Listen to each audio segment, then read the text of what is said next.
ప్రభుత్వం వచ్చాక TTD chairman గా బిఆర్ నాయుడు గారు వచ్చారు.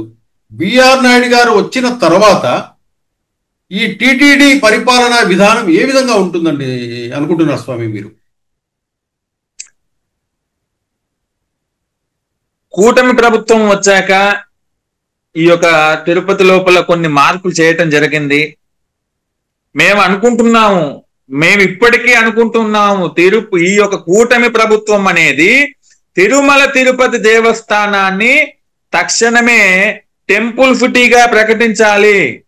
మేము కూటమి ప్రభుత్వాన్ని అడుగుతా ఉన్నాము. మీరు తిరుమల అంటే కేవలం తిరుమల మాత్రమే క్షేత్రము కాదు, తిరుమలతో పాటు తిరుపతి క్షేత్రము అంటూ ఉన్నాము. మనం ఏమంటున్నాము అండి?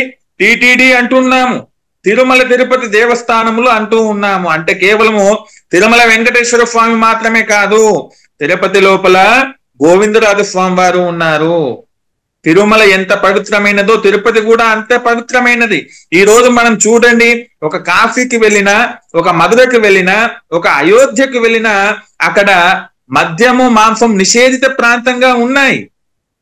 అటువంటిది ప్రపంచంలోనే ఆధ్యాత్మిక నగరం అని మనం తిరుపతిగా భావిస్తా ఉంటే, తిరుపతిలో మనం చూస్తే రైల్వే స్టేషన్ దిగి బయటికి రాగానే అక్కడ పద్మావతి వైన్స్ అనేది కనిపిస్తుంది, ఇంకో వైన్స్ కనిపిస్తుంది. మరి ఇక్కడ ఎక్కడ ఉందండి? కూటమి ప్రభుత్వాన్ని కూడా మేము అడుగుతా ఉన్నాము, తిరుమల మీద మీరు ఎంత శ్రద్ధ పెట్టారో అంతే విధంగా తిరుపతి మీద కూడా శ్రద్ధ వహించాలి. తిరుమల అనేది కేవలం పుణ్యక్షేత్రము కాదు, ఆధ్యాత్మిక నగరి. ఆ రోజు అన్నారు నందమూరి తారక రామారావు గారు, తిరుపతిని టెంపుల్ సిటీగా మార్చాలి అని కలలు కన్నారు. ఆయన కలలు కన్నటువంటి ఆ యొక్క సాకారాన్ని ఈ యొక్క కూటమి ప్రభుత్వం నెరవేర్చాలి.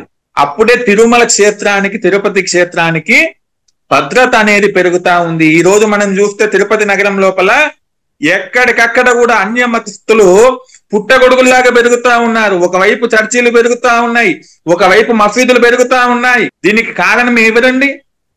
అంటే తిరుపతిని టెంపుల్ సిటీగా మార్చకపోవటమే దీని యొక్క కారణం. ఇప్పుడు మనం తిరుపతిలో చూస్తే గనక అక్కడ ఉన్నటువంటి ఫ్లైఓవర్స్ కానివ్వండి, లైటింగ్స్ కానివ్వండి, ఇంకోటి కానివ్వండి అన్ని కూడా టీటీడీ నిధులతోనే ఏర్పాటు చేయడం జరిగింది.